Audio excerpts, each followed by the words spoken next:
The air in La Resonance always felt thick, not with smoke that was forbidden, but with a quiet, expensive power. It was a place where deals were sealed with a nod, where a person's importance was measured by the weight of the silence that followed them into the room. For her, the newest waitress, it was a maze of hushed voices and watchful eyes. She moved through the evening with a practiced, invisible grace. Her uniform, a crisp black dress with a stark white apron, was a costume. It made her part of the background, like the dark velvet drapes or the low, golden glow of the table lamps. Her tray, balanced on one hand, was a platform for crystal glasses that held amber spirits worth more than her weekly rent. Her feet ached. A dull, familiar throb that started in her heels and climbed her calves. It was the price of the shift. But her mind was somewhere else, always somewhere else. As she collected an empty port glass from a table of laughing men in bespoke suits, her fingers, sticky from a spilled droplet, twitched at her side. On the linen of her apron, they traced a phantom pattern. C, E, G, C, A, simple C major arpeggio, played out in the pressure of her fingertips against the cloth. No one in La Resonance knew her secret. To them, she was just the quiet girl with the efficient hands and the careful smile. They didn't know that the grand piano on the mezzanine level, that beautiful, sleek monument to black lacquer, called to her like a heartbeat from across the room. It was a shrine, and it was ignored. For weeks, she had watched it. Famous jazz musicians were paid to play it on weekends, their notes floating down as polite background noise for conversations about mergers and art auctions. During the week, it sat silent, a sacred relic nobody dared to touch. It was more than just an instrument to her. It was a memory. It was the sound of her grandmother's small, upright piano in a sunlit living room a lifetime ago. It was the feeling of cold keys under her small, eager hands. It was the one place where the chaos of the world, the bills piled on the kitchen counter, the constant, gnawing worry about her mother's health, the sheer exhaustion of just trying to stay afloat, could be ordered into something beautiful. Music wasn't an escape. It was a translation. It took all the tangled, messy feelings and gave them a shape, a voice, a name. Tonight, the club was particularly quiet. A Tuesday. The few members present were deep in confidential talks, their heads bent close together. She wiped down tables, the citrus scent of the polish sharp in her nose. Her eyes kept drifting to the piano. It was as if a magnetic thread connected her to it, pulling tighter with every passing minute. The head waiter, a man with the stern posture of a retired soldier, finally gave the signal. The last member, an elderly woman wrapped in a silk shawl, was escorted to the door by the Mater D. The staff began their closing ritual, turning off the main lights, collecting the final cloths. The beautiful room, now empty of its patrons, felt different. The power in the air shifted. It was no longer the power of money, but the power of emptiness, of potential. You can go. The head waiter said to her, not unkindly, I'll lock the front. The others shuffled out, murmuring about buses and night shifts. She pretended to look for a lost earring near the service station. She heard the back door click shut, then the heavy front door. A final turn of a key in the lock got silence. It was a deep, profound silence, heavier than any noise. It pressed in on her ears. The only light came from the exit signs and a single small lamp left on near the bar. The grand piano sat in its pool of shadow on the mezzanine, a sleeping giant. Her heart began to beat a frantic rhythm against her ribs. This was foolish. This was probably forbidden. She could get fired. This job was her lifeline. Every logical thought in her head told her to walk away, to go home to her tiny apartment and her textbooks, but her feet didn't listen. They carried her across the plush carpet, up the 3 shallow steps to the mezzanine. Her breath came in short, shallow puffs. The air up here was cooler. She stood before the piano, her reflection a ghostly smudge in its polished lid. Slowly, almost reverently, she reached out. Her hand, which had been steady all night carrying heavy trays, now trembled. She touched the cool, smooth wood. Then, with a soft click, she lifted the fallboard, revealing the row of ivory and ebony keys. They seemed to gleam in the low light. Waiting. She pulled out the plush bench and sat. The uniform felt wrong now, stiff and restrictive. She let her hands hover above the keys, not touching them yet. She closed her eyes. For a moment, there was only the panic, the fear of being caught, the fear of breaking the spell. Then she thought of home. Not her apartment, but the feeling of home. The safe, warm feeling from before everything got so hard. She thought of her grandmother's hands, gentle on her shoulders. She thought of the feeling of a problem solved, a difficult passage mastered. When the notes finally flowed without thought, she took a deep, shuddering breath and let it out. Her right hand descended. A single, clear, perfect G note rang out into the vast, empty club. The sound was shocking. It was alive. It vibrated in the air, fuller and richer than any sound she had ever pulled from the old, out-of-tune piano she sometimes practiced on in a community center. It was the permission she needed. Her left hand joined, finding its position. And then, without sheet music, without any plan at all, she began to play. It was Chopin's Nocturne in E-flat major. The notes started softly, a gentle, rolling melody that spoke of night and longing and a quiet, deep sadness. Her body, which had been held so taut all evening, relaxed. Her shoulders dropped. Her spine found a natural, fluid curve. The ache in her feet vanished. Forgotten. She was no longer a waitress. She was no longer a struggling student. She was a vessel. The music poured through her, all the unspoken worry, the hidden strength, the secret beauty she carried inside.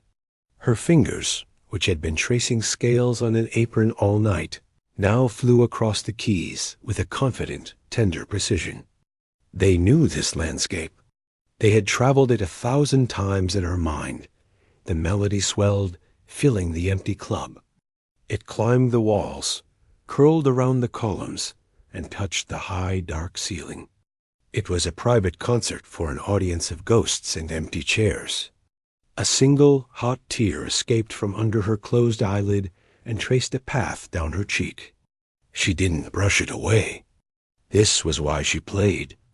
This feeling. This was the only time she felt completely, unmistakably herself. She didn't see the shadow in the doorway of the office, behind the velvet curtain on the lower level.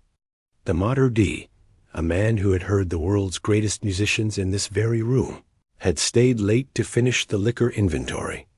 The first note had frozen him. He had crept to the doorway, expecting to find a member, perhaps a celebrated pianist, breaking the rules. What he saw stole the breath from his lungs. It was the girl, the quiet one, the one who never made a mistake with an order. But now she was transformed. The way she moved with the music, the profound connection she had to the instrument. This was not someone who had learned from books. This was someone who spoke through the piano. This was soul deep. This was real. He listened, completely still, as the music wound its way to its gentle, heartbreaking conclusion. The final notes hung in the air, shimmering, before fading into the silence from which they came. She sat for a moment, her hands resting lightly in her lap, her head bowed. The spell was broken. She was back in her stiff uniform, in a dark, empty club where she did not belong. A jolt of fear returned. She quickly closed the fallboard, stood up, and smoothed her apron. She hurried down the steps, not looking back, grabbed her bag from the service station, and slipped out the back door into the cool night air, her heart hammering. She was sure no one had seen her. It was a secret, a stolen moment. Inside the club, The Mater D remained in the shadows for a long time. The air still seemed to vibrate. He looked from the now silent piano to the back door, through which she had vanished. A slow, deliberate smile touched his lips. He had just witnessed a minor miracle, and he knew, with the instinct of a man who had spent his life in the theater of high society, that miracles, especially unexpected ones, were the most valuable currency of all. Tomorrow, everything would change. The silence in the club after she left felt different. It wasn't empty anymore. It felt charged, like the air after a lightning strike. The Mater D, a man who valued control above all else, stood alone in the dark. The ghost of the music still seemed to curl around the empty chairs. He had heard perfection before, but never like that. Never so raw, and never from someone he paid to clear away empty glasses. He didn't sleep much that night. His mind was a busy ledger, but instead of numbers, it tallied possibilities. He saw the faces of his members bored, rich, always hungry for the next authentic thing to talk about. Authenticity was the rarest item on the menu, and he had just discovered a vault of it, hidden in his own staff. The next evening, she arrived for her shift as usual. The fear from the night before was a cold stone in her stomach. Every time the head waiter looked at her, she was sure he knew. She kept her eyes down, focusing on polishing wine glasses until they squeaked dot and the Mater D approached. His steps were always quiet, deliberate. She braced herself for the dismissal. "Tonight," he said, his voice low and even, "you will work the mezzanine stations? Tables 7 through 10. She blinked, surprised. Those were prime tables, close to the piano. They usually went to the most senior servers. "Yes, sir," she managed to say, her voice barely a whisper. "Pay attention to the instrument," he added, a strange glint in his eye. "The pianist tonight is particular. He may need something." She just nodded, confused. It was a test, she thought. He was putting her near the scene of the crime to see if she would crack. The club filled with its usual crowd. The murmur of low conversations, the clink of fine china, the soft jazz piping through hidden speakers, it was all a familiar symphony of exclusivity. She moved through it, delivering cocktails and taking orders. But a part of her was always aware of the piano, sitting there like a sleeping lion. The scheduled performer arrived. He was a well-known jazz pianist, a man with clever fingers and a tired smile. He played a set of complex, cool tunes. The music was technically brilliant, clever, and weaving. People nodded along, tapped their feet lightly, but their eyes kept drifting back to their companions, their phones, the door. The music was a decoration. She watched from the edge of a pillar as he played. Her fingers itched, remembering the feel of the keys, the way the music had flowed up from the floor, through her heart, and out her hands. This man played from his fingers. She remembered playing from somewhere much deeper. The set ended. Polite, appreciative applause rippled through the room. The pianist gave a slight bow, stepped off the little platform, and headed to the bar for his usual drink. The space around the grand piano felt empty again. This was when the Mater D made his move. He walked to a small panel on the wall. He didn't often use the club's public address system. Announcements were considered vulgar. But tonight, he flicked a switch. A soft, clear tone echoed through the room, cutting through the conversations. Every head turned, mildly annoyed at the interruption. A brief, unscheduled interlude. His smooth voice flowed into the silence. For our most discerning guests, we offer a unique moment of discovery. Eyebrows were raised. Whispers started. Asterisk, what discovery? They looked around, expecting a famous violinist to emerge from the crowd, or a rising opera singer. The Mater D turned. His gaze, sharp and expectant, landed directly on her. He didn't point. He didn't gesture. He just looked. and everyone at the nearby tables followed his gaze. She was frozen, a bottle of expensive mineral water in one hand, a cloth in the other. Her heart hammered so violently, she was sure they could see it through her uniform. This wasn't a test. This was a trap. He had heard her. He knew. And now he was throwing her to the wolves. The look in his eyes wasn't cruel. It was intense, demanding. It said, Asterisk, you have a gift. Now show them. Asterisk, every instinct screamed to run, to shake her head, to melt into the wallpaper.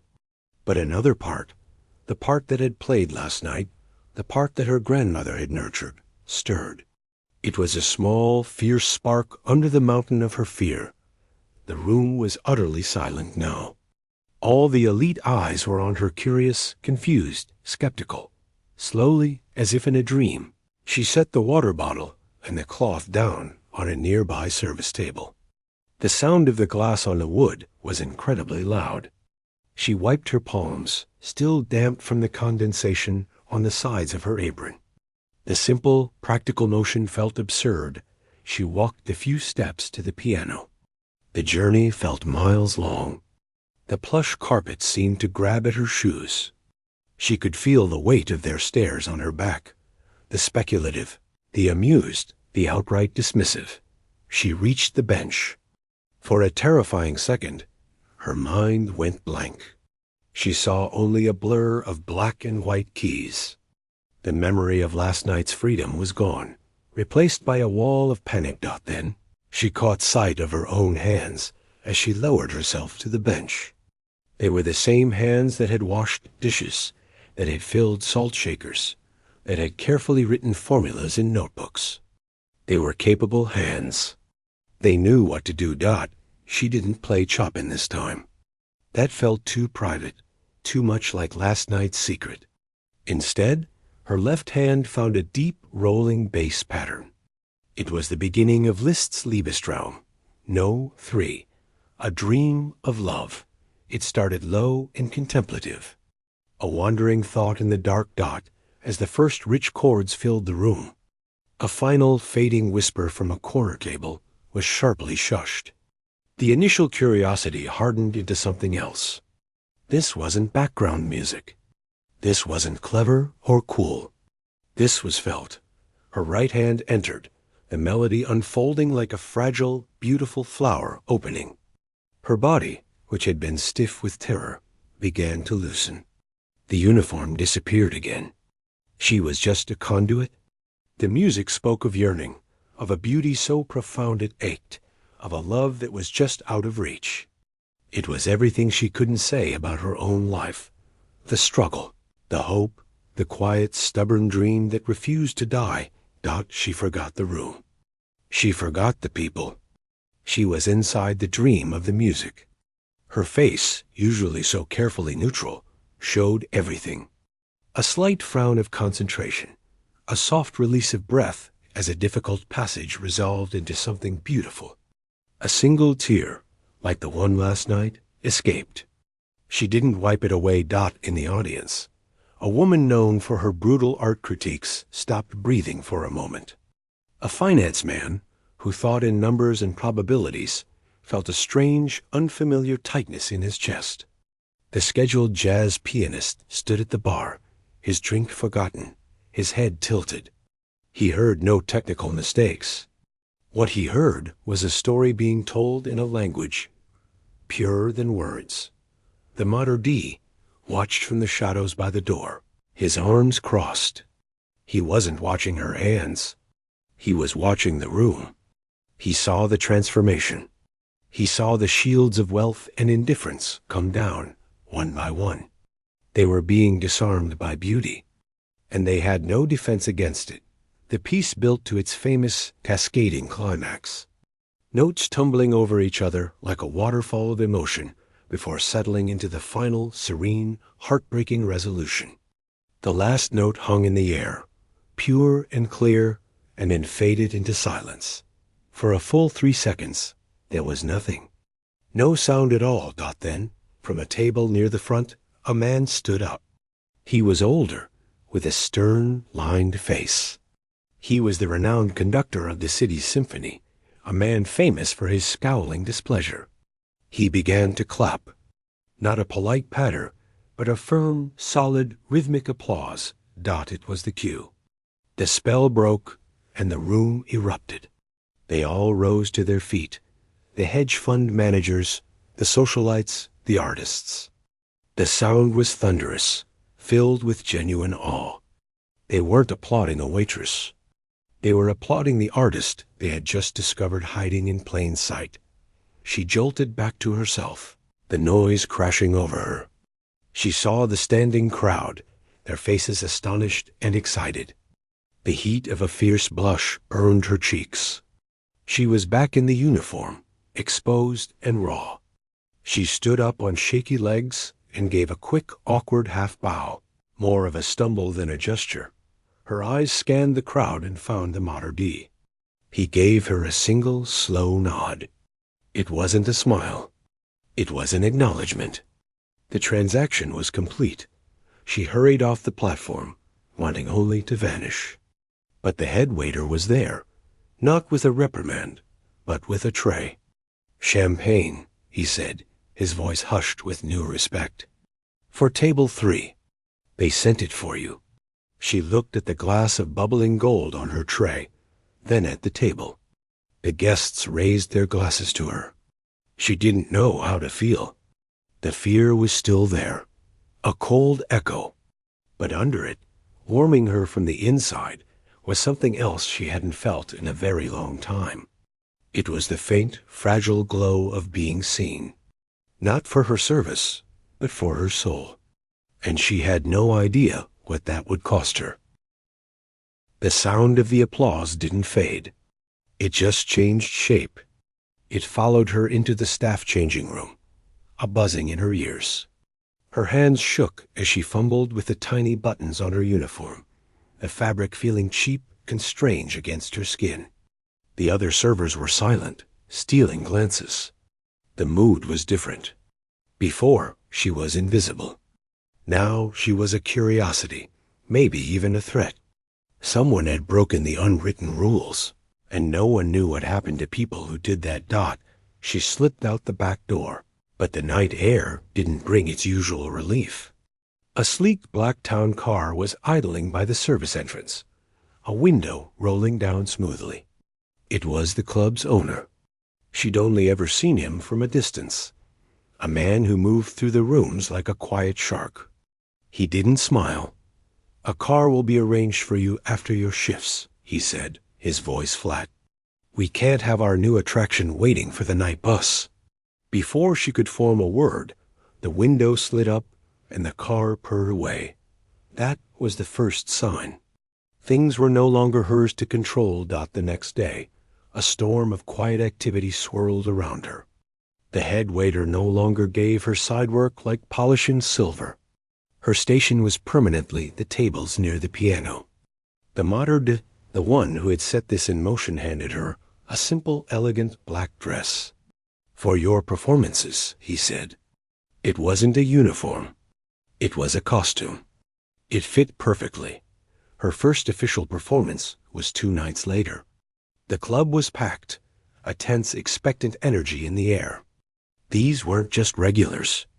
There were new faces, people who had called in every favor to get a table.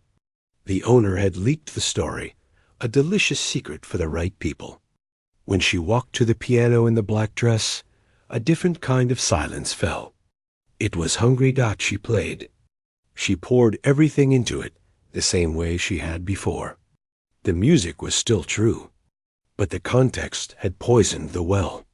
Every sigh of the melody, every tear that threatened to form, felt like it was being consumed, studied, and collected by the watching eyes. The applause was louder, longer. They threw roses on the stage. It felt like being pelted with beautiful stones.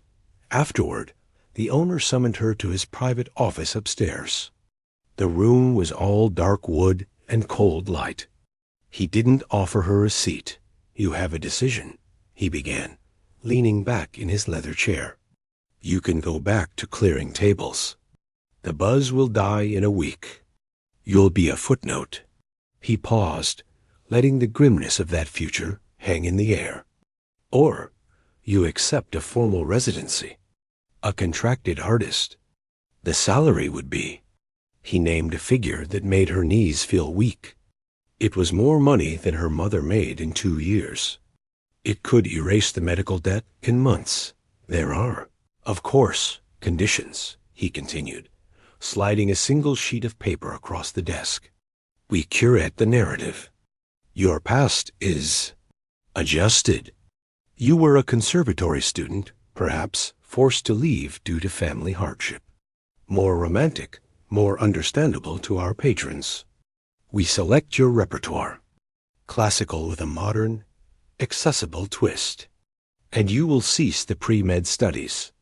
This requires your full focus. The identity must be consistent." He was offering her a lifeboat, but it came with a chain attached to an anchor. He was asking her to trade her messy, real story for a clean, sellable fiction. To trade her future dream for his present asset. "I need to think," she whispered, her voice dry. "Think quickly," he said. "The world loves a meteor, but it only watches while it's streaking across the sky." Outside the club, the world was already watching. A society blogger, tipped off by someone inside, had published a piece. The headline was cruel in its cleverness. "From dish pit to Debussy, La Resonance's rags to riches waitress." It painted her as a charming novelty. It mentioned her mother's illness, her debts, reducing her years of quiet struggle to a poignant backdrop for a fairy tale. It was condescending, and it spread like wildfire. When she came in for her next shift, a regular serving shift, no performance scheduled, the atmosphere had shifted again. The awe from the first night had curdled into something more complicated. A wealthy, older member waved her over, not for an order, but to press a folded $100 bill into her hand. "For your mother, dear," he said, his eyes full of a pity that felt like acid. At another table, a group of young socialites asked for a selfie with her, giggling, as if she were a tourist attraction. She was no longer a person. She was a symbol of either inspiring triumph or a charming breach of protocol, depending on who you asked. The other staff members now avoided her entirely. Their resentment was a cold wall. She had escaped their world, but she wasn't welcome in the new one she'd stumbled into. She was trapped in the space between. The final blow came from an unexpected place. A small, serious-looking man approached her as she refilled water glasses. He introduced himself as a reporter from a major newspaper, not a gossip sheet. He was kind, his eyes earnest. "I'd like to tell the real story," he said softly. "Not the fairy tale. The hard work. The double life. The real person behind the music." For a second, hope flared. Someone wanted the truth. But as he asked his questions about the specific hospital bills, the exact nature of her mother's condition, the hour she kept a cold dread settled in her stomach. He wasn't seeing a person either. He was seeing a case study.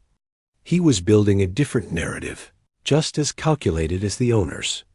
The crushing weight of American healthcare, illustrated by a piano-playing waitress. Her pain was just data, her struggle a headline. She excused herself, fleeing to the service hallway, heart pounding. She felt stripped bare, her private battles turned into public talking points. She slid down the wall onto the cold floor, the weight of it all pressing down. The owner's deal, with its clean lies, suddenly felt safer than this brutal exposure of her truth. The Mater D found her there. He didn't kneel. He just stood, looking down at her, his face unreadable. He had started this. He had seen the magic and brought it into the light, and now he watched as the light began to scorch it. "It is a strange thing," he said, his voice quiet in the hum of the ice machine, "to be seen for what you can give, and not for who you are. He nodded toward the dining room. They take the beauty and try to fit it into a box they understand. A charity case, a Cinderella story, a stock market tip. They cannot simply let it be. He paused. The question is, will you let them define the box? He walked away, leaving her alone on the floor. She thought of the piano keys, the one place where things made sense, where emotion had a shape that couldn't be twisted by a headline or a contract. That space was being taken from her too, turned into a scheduled product. She pulled her knees to her chest. The two paths before her were clear, and both felt like a kind of death. One was a gilded cage, singing a song chosen by someone else. The other was a public dissection, where her deepest fears paid the price for a moment of fame. The music, her one true language, had brought her here, to this cold hallway floor, more alone than she had ever been before. The virtuoso had been captured, and now everyone was arguing over what the cage should look like. She didn't go back to the cold floor. After a long minute, she pushed herself up, her legs stiff. The walls of the service hallway felt like they were closing in, but the decision that settled in her chest was a strange, quiet one. It wasn't a yes or a no to the owner. It was a maybe, but on her own terms. She needed time, and she needed the one thing that always helped her think. She waited until the club was dead, the last cleaner gone. She didn't put on the performance dress. She was back in her simple clothes from home. In the dark, she sat at the piano again. This time, she didn't play Chopin or Liszt. She didn't play anything she knew. She let her hands drift, finding clusters of notes that felt rough, unsettled. A low, rumbling rhythm emerged from her left hand, mimicking the relentless pulse of the subway under the city. Her right hand picked out a hesitant, searching melody that kept circling back on itself. Like worry dot, it wasn't pretty. It wasn't music for an audience. It was a question, played out in sound. Who was she, if not what they all wanted her to be? The music that night was raw, unfinished, and completely hers. A week passed in a tense standoff. She performed her scheduled pieces, the beautiful, aching classical works the crowd expected. She wore the black dress. She played flawlessly. But a part of her, the part that used to shine through, had gone quiet. It was a technical display. The owner watched, his expression tight. The magic was receding, and he could feel it. The novelty was wearing thin. Then the invitation came. Not through the club, but in a formal, cream-colored envelope delivered to her apartment. It was for a charity gala, one of the biggest of the season. The host was a legendary music producer. The note was simple. We heard. Come play. One piece. No conditions. It was signed with a flourish she recognized from album covers. This was it. A back door. A way out of the owner's curated box and into the real world of music. A chance to be judged as a musician, not a phenomenon. Hope, dangerous and bright, flickered in her again. She told the owner she needed the night off for a family emergency. His eyes narrowed, but he granted it. She had no gown for such an event. She spent a tiny, painful piece of her savings on a simple, dark blue dress from a department store. It felt more like herself than the black one ever had. The gala was a whirlwind of light and noise, a different universe from the club's hushed reverence. It was louder, brighter, faster. She felt like a ghost among the glitter. She was shown to a holding room, not a star's dressing room. The other performers were famous names, chatting easily with their managers. When she was finally called, she walked onto the vast stage, the spotlight blinding. The audience was a sea of sequins and expectant faces. She could see the producer sitting at a central table, watching her intently. She sat. She played the piece she had chosen, a difficult and passionate work by Rachmaninoff. She played it perfectly. Every note was in its place, every dynamic shift executed with precision. It was, by any measure, a superb performance. The applause was strong, polite, enthusiastic. But it was the same applause the jazz pianist had received at the club that first night. It was applause for skill, for a job well done. It wasn't the breathless, stunned silence that had followed her Liebestraum. As she took her stiff bow, she understood. Here, she was just another very good pianist. The Waitress story was what made her special, and she had left it at the door. She was anonymous again. Afterward, the producer found her. He was kind, his handshake firm. "Marvelous technique," he said.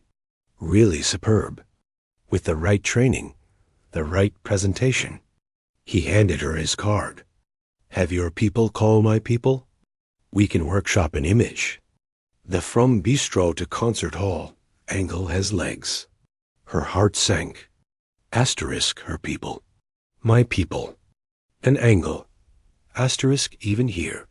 She was a product to be developed. The music itself wasn't enough. She returned to the club the next night, the producer's card a heavy secret in her bag. The owner seemed to know. He didn't ask about her family emergency. Instead, he met her with a new contract and a press release, drafted and ready. "We're announcing your solo debut," he said, a triumphant edge to his voice. "Carnegie Hall, a one-night-only event. The unlikely Virtuoso. We've secured a small hall, but the branding is impeccable. Carnegie Hall." The word itself was an earthquake. It was the dream. It was also the perfect final cage. It would be his show, his story, his profitable fairy tale ending.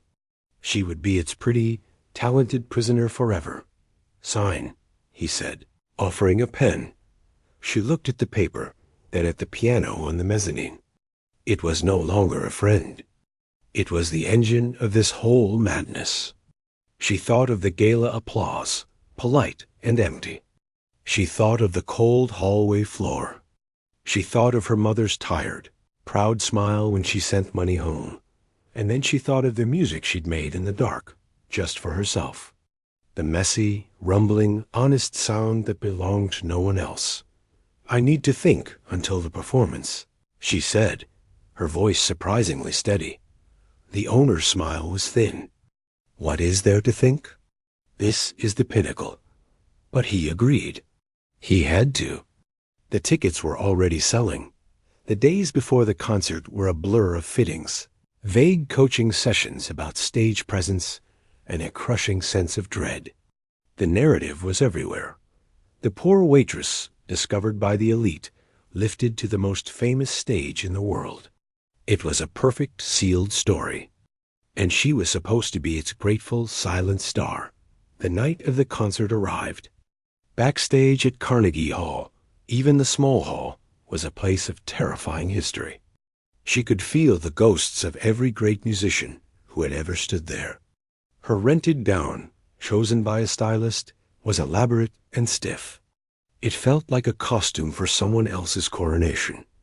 She could hear the murmur of the audience, the elite of the elite, taking their seats. They were here for the conclusion of the story they'd been following. In 5 minutes, she was expected to walk out and fulfill her role. Panic, pure and cold, washed over her. This was it, the point of no return. If she walked out in this gown and played their chosen program, she would vanish, replaced forever by the unlikely Virtuoso. She stood in front of the mirror. The person looking back was a stranger, draped in someone else's dream. Without allowing herself to second-guess, she reached for the zipper. She stepped out of the heavy gown, letting it pool on the floor like a shed skin. From her own bag, she took out the simple dark blue dress she'd worn to the gala. It was just a dress. It was her dress.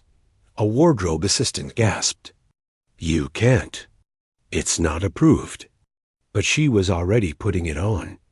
She smoothed the fabric, took a deep breath, and without a look back at the shock on the owner's face as he stood in the doorway, she walked to the stage entrance. The announcer's booming voice filled the hall. "Ladies and gentlemen, The artist you've come to know." She walked out. The spotlight hit her. A ripple of confusion went through the crowd. This wasn't the gown from the promotional photos. She looked simple, plain, almost severe under the blazing light. She saw the owner at the side of the stage, his face pale with fury.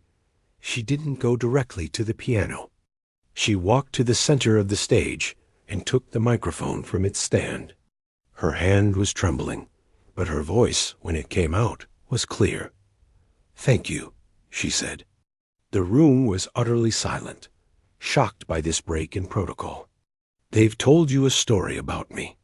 Parts of it are true. I did work here. I do love the piano." She paused, her eyes scanning the sea of shadowed faces. "But the most beautiful music I've ever found exists in the quiet spaces, in the gaps between the roles the world tries to give us. Tonight, I'd like to play in one of those spaces." She put the microphone down. She walked to the piano, the simple blue dress flowing softly around her. She sat. She closed her eyes, shutting out the owner's glare, the confused audience, the weight of Carnegie Hall dot, and then she began to play. Not Rachmaninoff, not Chopin. She played her music, the music from the Dark Club. She started with the rumbling subway rhythm in the bass. Then she wove in the hesitant, searching melody. But this time, she didn't let it circle. She let it fight. She brought in crashing, dissonant chords, the sound of clattering dishes, of slammed doors, of fear. Then, with a fierce, resolving run up the keys, she broke through into a soaring, hopeful theme, the sound of a dream that refuses to die, of a hand quietly tracing scales on an apron, of a heart that keeps beating against all odds dot. It was classical in its structure, but it was wholly new. It was the sound of her life. It was messy and brave and heartbreaking and triumphant. It was completely, unmistakably true. She played for herself. But as the piece built to its climax, the audience forgot their confusion. They forgot the story they'd been sold. They were simply listening, disarmed by an honesty more powerful than any polished perfection. They were hearing a person, not a product. And in that vast, hallowed hall, that was the most revolutionary sound of all. The final resonant chord from her own composition hung in the air of Carnegie Hall, not a delicate whisper, but a statement. It was a sound that didn't ask for permission. Then the silence returned. It wasn't the confused silence from her first night at the club. This was deeper, heavier, as if the audience had been holding its breath and forgotten how to let it go. She opened her eyes. The bright stage lights turned the first few rows into a blur. For a terrifying second, she thought she had failed, that her truth was too messy, too strange for this temple of polished perfection. Then, a single sharp clap echoed from the back of the small hall. Then another, and another. It wasn't the roaring, excited applause from the club. It was slower, more deliberate. It was the sound of understanding, of respect being given, not out of surprise, but out of recognition. One by one, the entire audience rose to their feet. There were no cheers, no whistles, just this solid, sustained, rhythmic applause that felt like a heartbeat filling the room. She stood, her legs shaky. She gave a small, genuine bow, not the practiced one she'd been taught. This one came from a place of relief, so profound it felt like exhaustion. Backstage was chaos, but it was a quiet chaos. The owner was there, his face a mask of tight anger, but he was surrounded by well-dressed people who were ignoring him, trying to get to her. A woman from a major record label pressed a card into her hand. "What you just did.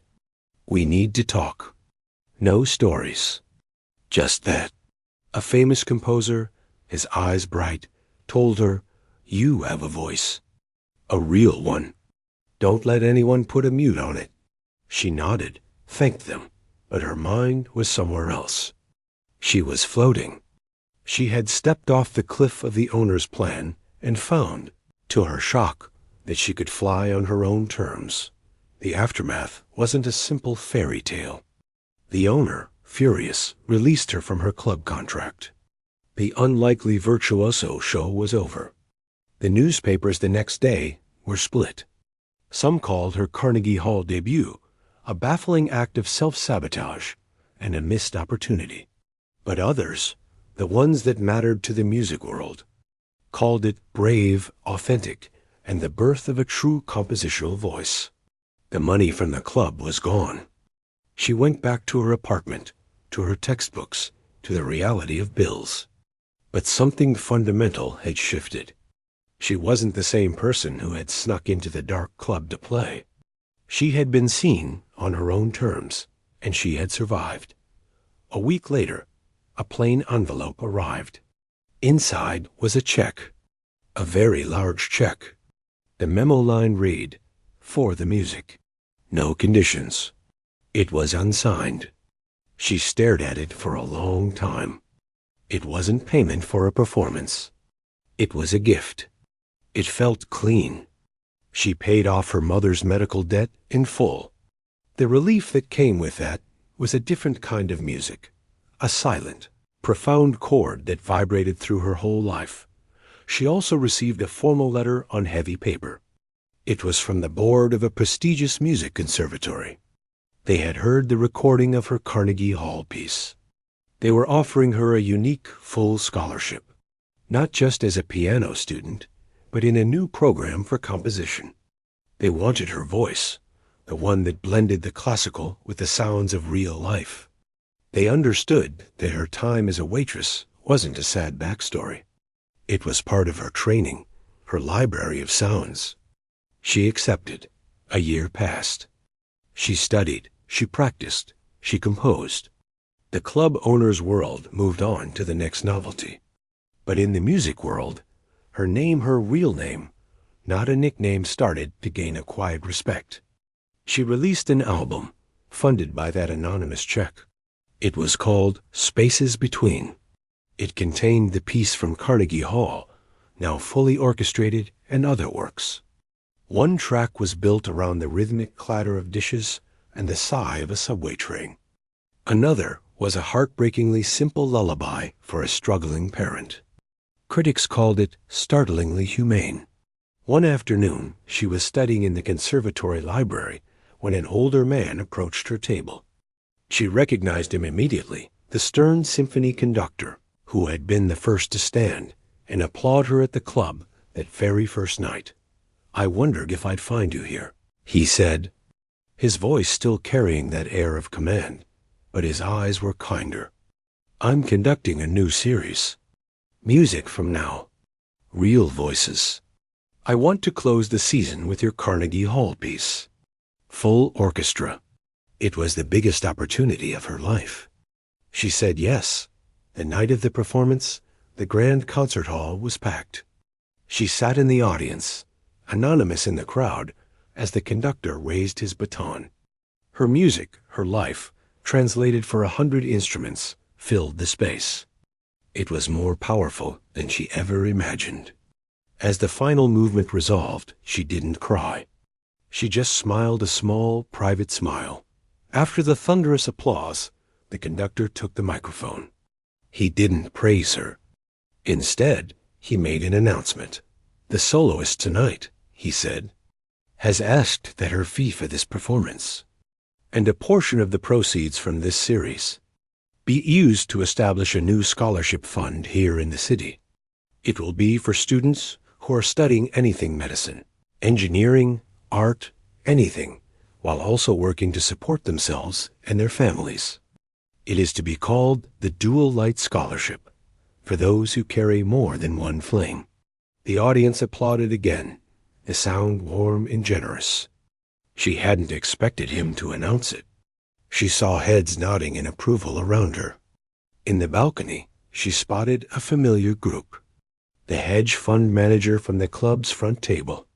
The socialite who had asked for a selfie. They were clapping too. They were part of funding the scholarship. The elite, once her captors, had become, in their own way, her patrons. Not because they owned her story, but because they had finally learned to listen to it. After the concert, as the crowd milled in the lobby, she felt a tap on her shoulder. It was the Mater D from La Resonance. He looked older, but his posture was still perfect. "I heard," he said simply. "Thank you," she replied. And she meant it. For seeing her that first night, for starting it all, even with all the complications it brought. "I manage a different place now," he said. "Smaller. The piano is in the corner. It's there if you ever want to play. No announcements. No expectations." He offered a rare, slight smile. "Just in case you miss the quiet." She nodded. "I might."